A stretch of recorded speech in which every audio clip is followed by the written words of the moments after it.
Hello అమ్మా. నేను బాగానే ఉన్నాను. Hello hello. ఆఫీస్లో కొంచెం బిజీ. చెప్పు. ఏం అబ్బా. లేదమ్మా, ఏం లేదు, పెళ్లి సంబంధం గురించి నేను చూడటానికి పెళ్లి వాళ్ళు వస్తున్నారు. అబ్బా, మళ్ళీ పెళ్ళి చూపులా? మరి ఆ డీటెయిల్స్ ఏవో నువ్వే తీసుకోరాదు. సరే, అలాగేలే. అలాగే. వాళ్ళతో మర్యాదగా మాట్లాడమంటావు. ఆ, రోజు చెప్పేవే, ప్రతిసారి చెప్పేవే, మళ్ళీ మళ్ళీ చెప్పొద్దు. తప్పదమ్మా, ఆడపిల్ల అన్న తర్వాత అన్ని చోట్ల అనుకోగా ఉండాలి మరి. అబ్బా, అలాగే అమ్మా. సరే సరే. Hello hello.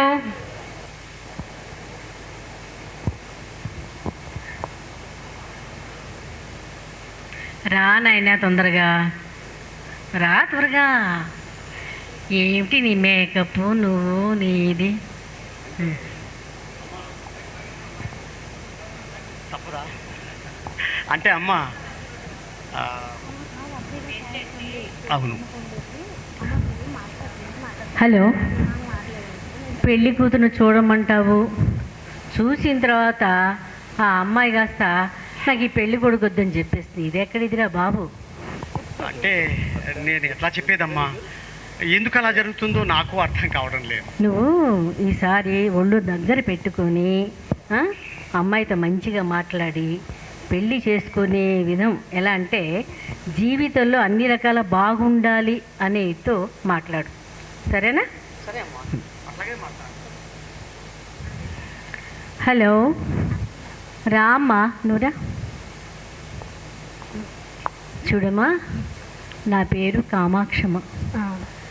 నేను మీ అమ్మ లక్ష్మి గారి చిన్ననాటి స్నేహితురాలిని. ఓకే. మొన్న ఆ మధ్య పెళ్ళిలో మీ అమ్మ నీ పెళ్ళి గురించి తెగ దిగులు పడుతూ నాతో చెప్పింది. మావాడి గురించి కూడా మాకు కూడా చాలా ఇబ్బందిగానే అనిపిస్తుంది. కానీ ఎంతమంది అమ్మాయిల్ని చూసినా కూడా వాళ్ళంతా బాగుంది, అబ్బాయి బాగున్నాడు అన్ని, అంత తర్వాత వెళ్ళిపోయిన తర్వాత క్యాన్సిల్ చేసేసుకుంటున్నారు. అదేంటి ఆశ్చర్యంగా ఉంది. అదే ఆ సంగతే.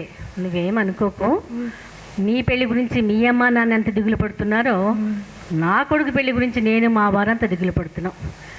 చేసుకున్న వండుకున్న సంబంధాలన్నీ కూడా క్యాన్సిల్ చేసేసుకుంటున్నాడు. కాబట్టి మరేమనుకోకు, ఈ సెల్ నీకు ఇస్తాను, నీ దగ్గర అట్టు పెట్టుకొని రేపు మా అబ్బాయి వస్తాడు నీ దగ్గరికి. వచ్చిన తర్వాత వాడు ఏం మాట్లాడుతున్నాడో రికార్డ్ చేసి నాకు ఇచ్చే. ఏమా, మరోలా అనుకోకు, మీ అమ్మగారి పర్మిషన్ తీసుకో. ఏమా, పెళ్ళి సంబంధాలన్నీ చెడగొట్టేస్తున్నాడు. అంతదాకా వచ్చి ఎందుకు వెళ్ళిపోతున్నా నాకు అర్థం కావట్లా.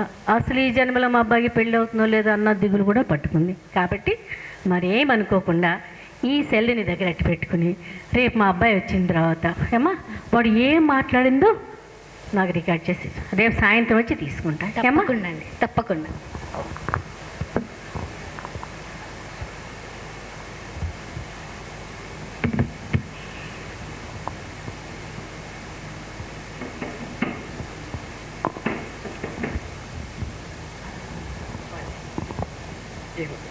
మీరే ఉంచుకో.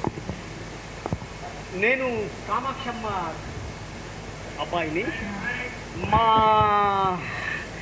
మా అమ్మగారు చెప్పే ఉంటుంది నా గురించి, నేను ఈరోజు వస్తానని. నేనే వారి అబ్బాయిని. అయితే అంటే అంటే నేను ఏ పెళ్లి సంబంధాలకు వెళ్ళినా అవి కుదరటం లేదు. అందుకని మా అమ్మగారు మీకు అన్ని విషయాలు చెప్పి పంపించారనుకుంటాను. Thank you. టీ ఏమైనా ఇస్తారా? అలాగే నన్ను చూసుకుంటూ ఉంటారా?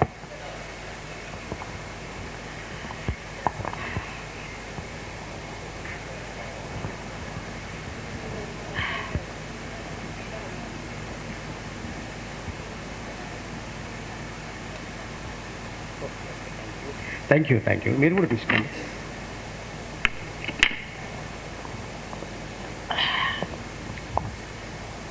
కీర్తి గారు, మీకు ఒక విషయం చెప్పాలి. చెప్పండి.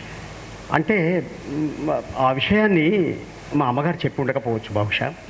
ఏమీ లేదు, నాకు ఎన్నో ఆశయాలు ఉన్నవి, ఎన్నో ఆలోచనలు ఉన్నవి. ముఖ్యంగా ఎందుకంటే నేను చిన్నప్పటి నుంచి మిడిల్ క్లాస్ ఫ్యామిలీ నుంచి పైకి వచ్చిన వాడిని. 12 ఏళ్ళు దాటి వరకు కూడా ఈ పట్నం ముఖం చూడలేకపోయాను. పట్టణానికి వచ్చినాక కూడా మిడిల్ క్లాస్ ఫ్యామిలీగానే ఉంటున్నాను. ఎంత మిడిల్ క్లాస్ అంటే, వింటున్నారా కీర్తి గారు? కనీస అవసరాలు తీర్చుకుంటేందుకు కూడా కొద్దిగా ఇబ్బంది కలిగేది మా నాన్నగారి సంపాదనతో. అందువల్ల నేను కొన్ని ఆశయాలను నా జీవితంలో ఆచరిద్దామనుకుంటున్నాను. మీకు కూడా ఏమైనా ఆశయాలు ఉన్నాయా? నాకేం ఆశయం లేవండి. మాది కూడా మిడిల్ క్లాస్ ఫ్యామిలీ. మా పేరెంట్స్ కూడా చాలా కష్టపడి మమ్మల్ని పెంచారు. అయితే మరీ మంచిది కదా. నా ప్రాబ్లమ్స్ లేదా నా ఆలోచనలు అన్నీ ఇద్దరికీ ఒకే తీరుగా ఉన్నట్టున్నది కదా. కలిసే అవకాశం కూడా ఉంది. మన ఆలోచనలు కలిసి బాగుంటుంది. అయితే కీర్తి, మళ్ళీ ఇంకొక విషయం చెప్తాను. ఏంటంటే నేను కష్టపడి ఈ డాక్టర్ కోర్సు చదివి అందరూ డాక్టర్ల లాగానే ఎక్కడికో వెళ్ళి లేదా ఒక ప్రైవేట్ హాస్పిటల్లో చేరి వైద్యం చేసి లక్షలు సంపాదించాలని నాకేం లేదు. ఆశ్చర్యపోకండి, నాకేం లేదు అనగానే నాకు మళ్ళీ నా మొదటి నుంచి చూస్తున్న పెళ్లి సంబంధాలు గుర్తొస్తున్నాయి ముఖం అట్లా పెట్టగానే. అయితే ముఖ్యంగా ఆ డబ్బుతో పేదలకు సేవ చేయాలని, అనాథలకు, ఆర్తులకు, నిరుపేదలకు వైద్యం అందించాలని నా ఆశయం. ఎందుకంటే ఇవాళ వైద్యం విద్య కన్నా ఎక్కువగా అనేక తీరని బాధలకు గురి చేస్తుంది ఈ పేదలను. అందువల్ల నా డబ్బులో కొంత భాగాన్ని ఈ పేదలకందరికీ ఉచితంగా వైద్యం చేయించేటందుకు అందిద్దామని అనుకుంటున్నాను. చాలా మంచి ఆశయం అండి. మీ ఆశయంతో నేను కూడా ఏకీభవిస్తున్నాను. నాకు కూడా సామాజిక సేవ అంటే చాలా ఇష్టం. వావ్, నా అదృష్టం. మీకు కూడా ఇవే ఆశయాలు ఉన్నావా? అయితే మంచిది. మరి ఈ ఆశయాలను గురించి మీ అమ్మగారికి ఎందుకు చెప్పలేదు అని అనుమానం వస్తుంది కదా మీకు? అవునండి. మరి అడగరే? అంటే మీ ఆశయాల గురించి అమ్మ నాన్నకు కూడా చెప్తే బాగుంటుంది కదా. బాగుంటుంది కీర్తి, బాగుంటుంది. కానీ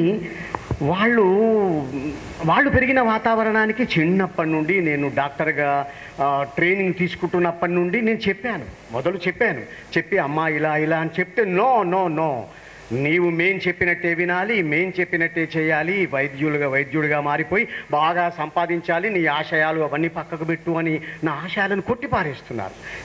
చెప్పి అలసిపోయాను. ఇక చెప్పటమే మర్చిపోయాను.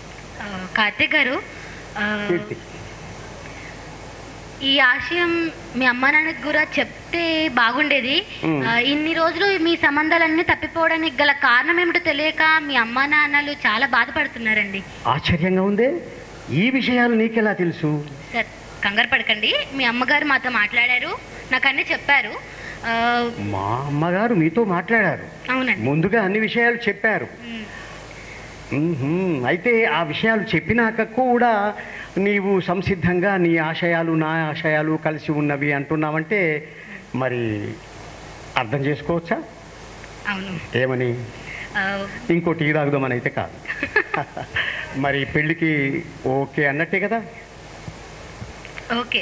మీకు మాటలు రావడం లేదు కదా? అంటే ఈ విషయాన్ని మళ్ళీ మా అమ్మకు చెప్పి ఒప్పించి ఇవన్నీ చేయాలని అనుకుంటున్నారు లోపల, నాకు తెలుసు.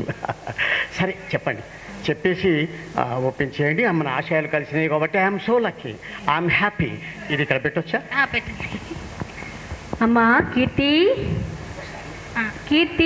ఆంటీ. కాయా పండా? ఏం లేదు అత్తయ్య, మీ అబ్బాయి గారికి సామాజిక సేవ చేయాలని, ఆర్దులని ఆదుకోవాలని, ఉత్తమ వైద్యుడిగా నిలవాలని ఒక చిన్న ఆశ.